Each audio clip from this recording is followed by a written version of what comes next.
পতিস biology powered by Phoenix.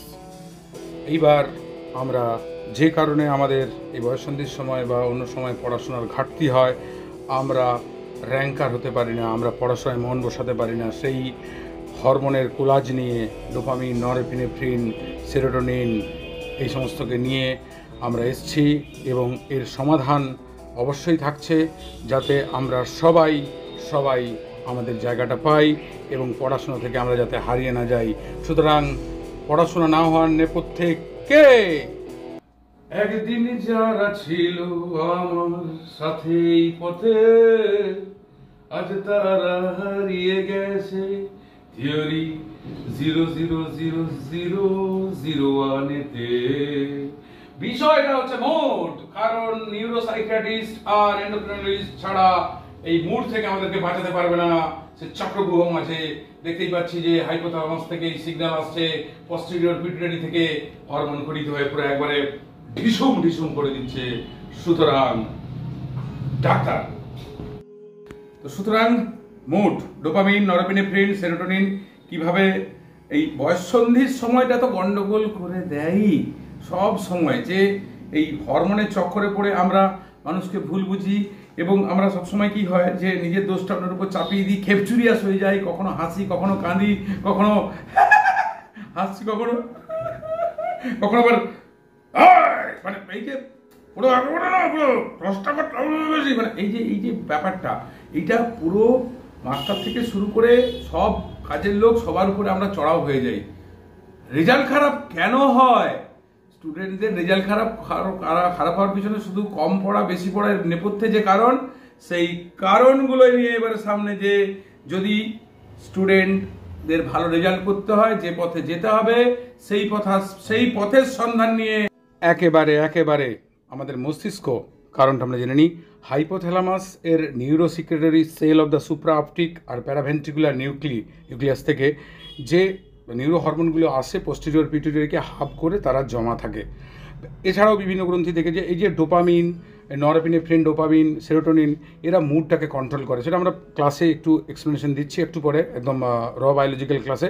কিন্তু এইখানে যে দেখা যাচ্ছে হাইপোথ্যালামাস এই যে নিউরন এই সিগন্যাল এবং পোস্টেরিয়র পিটুইটারি থেকে যে হরমোন পিটুইটারি থেকে খরিত হচ্ছে, এই হরমোনগুলো মুডটাকে কন্ট্রোল করে, নরএপিনেফ্রিন, ডোপামিন, সেরোটোনিন। মজার ব্যাপার, এরা আবার নিজেদের মধ্যে পরিবর্তিত হতে পারে। ডোপামিন কখনো এপিনেফ্রিনে হয়ে যাচ্ছে ফিনাইল অ্যালানিন কি ট্রান্সফারেজের সাহায্যে, আবার ডোপামিনই নরএপিনেফ্রিন হয়ে যাচ্ছে ডোপা গামা কি হাইড্রোক্সিলেজের সাহায্যে। এই যে পরিবর্তিত হচ্ছে ব্যাপারটা, এই মস্তিষ্কর এই খেলা চলছে এবং এতে মুডটা ভীষণভাবে আমাদের গণ্ডগোল হয়ে যায়। কারণ অ্যাংজাইটি, তারপরে ডিপ্রেশন, তারপরে বিভিন্ন রকমের কারণ। আবার কখন বেশি ক্ষরণ হয়ে গেলে হ্যাপিনেস অতিরিক্ত। আবার মজার ব্যাপার, ডোপামিন বেশি ক্ষরণ হয়ে গেলে তখন সে পৃথিবীর অধীশ্বর মনে করে ফেলছে। এই কোলাজেই সমস্ত কোন্দল। এবং আবার যখন কখনো যদি খুব বেশি গামা অ্যামাইনো বেটোরিক অ্যাসিড খরিত হয়, ঘুম সিলেটিভনেস, ঘুম বেশি পাবে, ডিপ্রেশনের সময়ও ঘুম বেশি পায়। আবার যদি গ্লুটামিক অ্যাসিড কমে যায় তখন আবার ভুলে যাওয়া থাকে। তো এই হরমোনের কলাজগুলো যদি এই বয়ঃসন্ধির সময় আমরা নিউরোসাইকিয়াট্রিস্ট বা এন্ডোক্রিনোলজিস্টের সংস্পর্শে আসতে পারি, তখন কিন্তু এই সমস্যার একটা সমাধান সুন্দর হতে পারে এবং পড়াশোনাটাও ঠিকঠাকভাবে হতে পারে। পড়াশোনার গণ্ডগোলের মূলে কিন্তু এরাই লুকিয়ে রয়েছে। আমরা এই ছেলে মেয়ে বা এদেরকে আমরা ভুল বুঝি বা এরা পড়াশোনা করছে না, অমুক করছে না, কিন্তু কেন করছে না? আমরা দেখতে পাচ্ছি রঙের এই খেলাগুলো, নরএপিনেফ্রিনকে আমরা লাল দিয়ে, সেরোটোনিনকে আমরা হলুদ দিয়ে এবং বেগুনি নীল দিয়ে আমরা ডোপামিনকে করে, এবং মাঝখানের এই লব্ধিটাকে দেখানো হয়েছে সুন্দর করে লব্ধিটাকেও দেখানো হয়েছে। এবং ক্লাসরুমগুলো তো আমরা দেখতে থাকছি, প্লেলিস্টে সব দেওয়া থাকছে, সবকটি ক্লাস আমরা এগুলো দেখতে থাকি এবং আমরা ফলো করতে থাকি। এই যে লব্ধিটা দেখা যাচ্ছে প্লেলিস্টে, কিন্তু প্রত্যেকটা ক্লাস আমি দিয়ে দিচ্ছি প্লেলিস্টে সুন্দর করে। তো কি করতে পারে এই হরমোন কি ভয়ঙ্কর হয়ে যেতে পারে, ভয়ঙ্কর রূপে প্রতিভাস হয়। সুতরাং এইভাবেই লড়তে হবে নিউরোসাইকিয়াট্রিস্ট, এন্ডোক্রিনোলজিস্ট। ঝরে এই রঙগুলি কি সুন্দর করে আমরা দেখতে পাচ্ছি, রঙের উৎসব, রঙের এতে যে ডোপামিন, সেরোটোনিন আর আমাদের এই নরএপিনেফ্রিনকে এইভাবে রাখা হয়েছে। এবং এই যে পড়ছে ঝরে যে মুডটা, এদের লব্ধি, এই মুডের খেলাটা কীভাবে সবসময় চেঞ্জেবল, যেটা এই রঙের মতোই কিন্তু।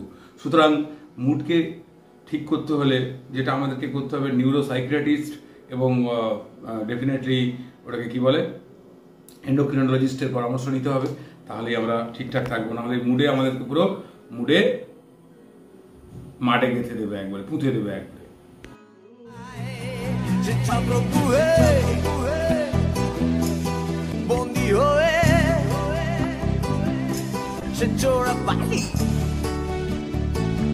Crash করছে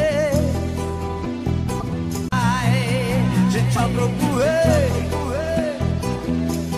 বন্দি হয়ে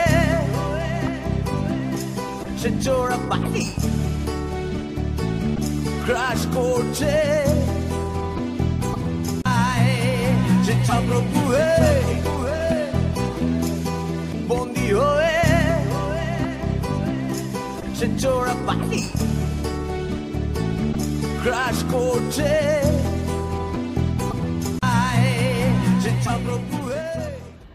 এইবার একদম বোর্ডে ক্লাসরুম কনসেপ্ট পুরো একদম আমরা দেখে নিচ্ছি এই হরমোনগুলির খেলা, কীভাবে এরা মুডকে নিয়ন্ত্রণ করে, কীভাবে এরা মস্তিষ্ককে পথ ভ্রমিত করে দিতে পারে মস্তিষ্ককে দেখে নেবই।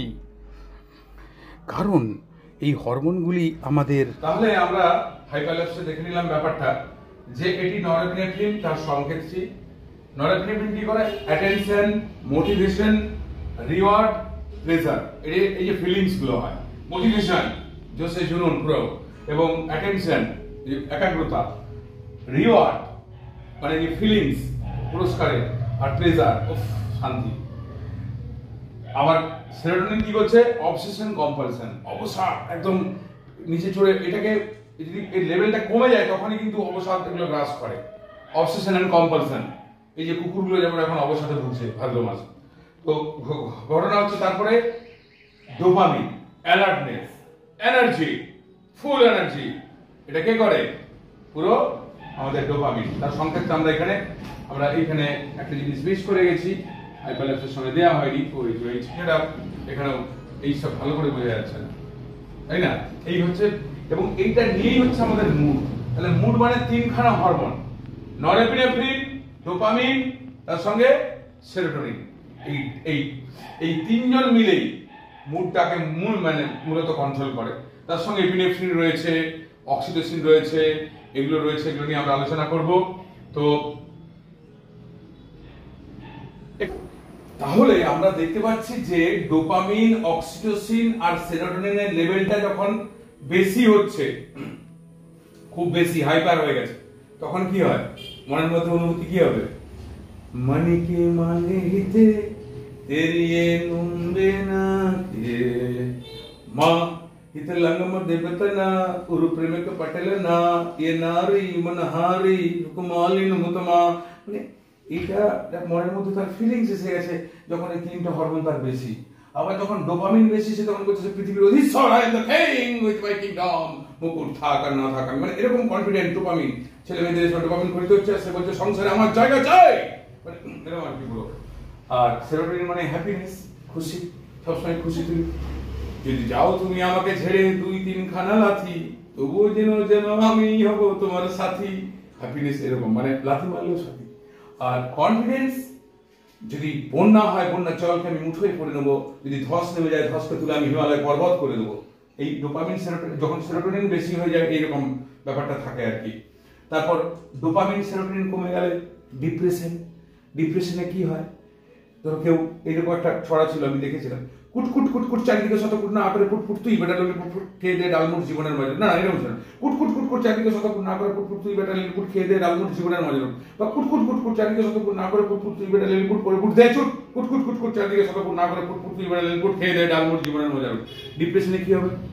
কুটকুট কুটকুট চারদিকে শতকুট খেয়ে দে ডালমুট জীবনে, এই ডিপ্রেশন পুরো একবারে ডিপে চলে গেল। তারপরে হচ্ছে গিয়ে আমাদের অ্যাংজাইটি, এই যে ডোপামিন সেরোটোনিন কমে গেলে ডিপ্রেশন দেখতেই পাচ্ছি, আর ডোপামিন গামা অ্যামিনোবেন্টোয়িক অ্যাসিড কমে গেলে কি হবে? অ্যাংজাইটি এসে যাবে। অ্যাংজাইটি বলতে অ্যাংজাইটিতে কি ছিল আমাদের, যেটা এতটা পথ পেরিয়ে এসেছি তবু দুজনে, তবু রয়ে গেছি বা হয়ে গেছি আরো আছে না, স্বপ্নেরা তবু রেগে যায় জীবনের শেষ সীমানায় আছে কি লেখা। বোঝো মানে এই ধরনের অ্যাংজাইটিটা আসবে। Dopamine gamma amino butyric acid যদি কমে যায় তখন অ্যাংজাইটি, উদ্বেগ চরম। আর তারপরে গ্লুটামিক অ্যাসিড যদি বেশি হয়ে যায় মানে একদম এটা মানে লেভেলটা, তখন ঘুম ঘুম ভাব আসবে গাবা কমে গেলে। আর গ্লুটামিক অ্যাসিড কমে গেলে স্মৃতিভ্রংশ, তুমি সব ভুলে যাবে। সুতরাং কি ভয়ঙ্কর ব্যাপার। কিন্তু এই হরমোনের কোলাজ, এই বারমুডা ট্রায়াঙ্গেল পেরিয়ে যারা এসছে, দীপান্বিতা অধিকারী আজ ডাক্তারি পড়ছে, তার কাছে একটা মোটিভেশনাল গল্প সে বলছে, এবং প্রাইজ ডিস্ট্রিবিউশন দেখবো, এবং পায়েল ভঞ্জ আমাদের মাধ্যমিকে প্রথম 100 তারও দেখবো। কঠিন হবে, সাকসেস পাওয়ার মজা তত বেশি হবে, সাকসেস তত গ্লোরিয়াস হবে। আমি একটা গল্প বলছি, ক্যারেলির গল্প, নাম হয়তো শুনে থাকবি, ওয়ার্ল্ডস বেস্ট পিস্টল শুটার। 1938-এ সে মানে অলিম্পিক হতো 1940-তে, আর ওই 1938-এ সবাই শিওর ছিল যে 1940-তে যে অলিম্পিক হবে জিতবে ক্যারেলি, কারণ ক্যারেলির জীবনের একটাই বার্নিং ডিজায়ার ছিল যে সে তার এই যে ডান হাত, এই ডান হাতটাকে ওয়ার্ল্ডস বেস্ট শুটিং হ্যান্ড বানাবে। আর সবাই জানতো যে অলিম্পিক হবে, জিতবে ক্যারেলি। অনেক টুকর শুটাররা তার কাছে হার মেনে নিয়েছিল। 1939-এ ক্যারেলি আর্মিতে ছিল, তাই জন্য 1939-এ একটা যুদ্ধ হয়েছিল, সেই যুদ্ধে ক্যারেলিকে যেতে হয়েছিল। আর এমন একটা হাত, যেই হাত দিয়ে সে কোনোদিন লিখতেও পারতো না। 1 বছর 1 সপ্তাহ পর তাকে ছেড়ে দেওয়া হয়েছিল নার্সিংহোম থেকে। 1 বছর ধরে ক্যারেলি এই বাম হাতে শুটিংয়ের ট্রেনিং নিচ্ছিল। 1 বছর পর অলিম্পিক হলো, সব টুকর শুটাররা সেখানে গেছে, ক্যারেলিও গেছে। ক্যারেলিকে দেখে যে শুটাররা বললো যে আরে ভাই Karoly, that's called sportsman spirit, you আমাদেরকে দেখার জন্য এবং আমাদেরকে এনকারেজ করার জন্য।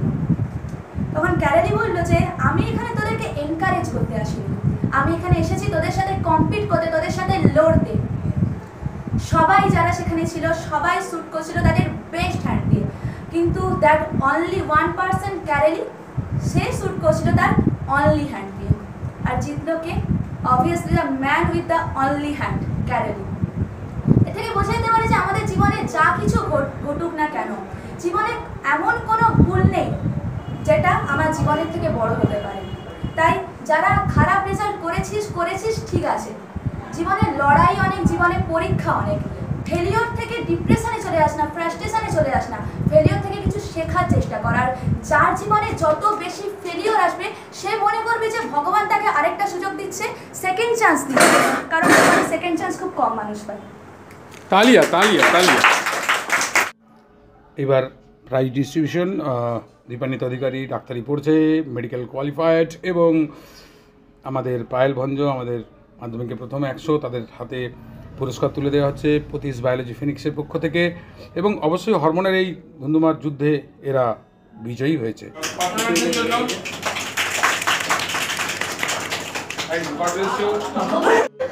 পায়েল ভঞ্জ,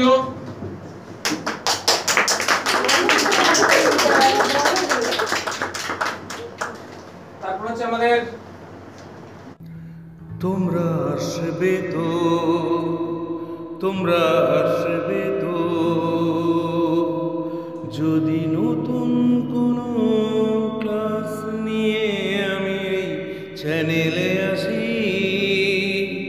তোমরা আসবে তো, তোমরা শিখবে তো, তোমরা আসবে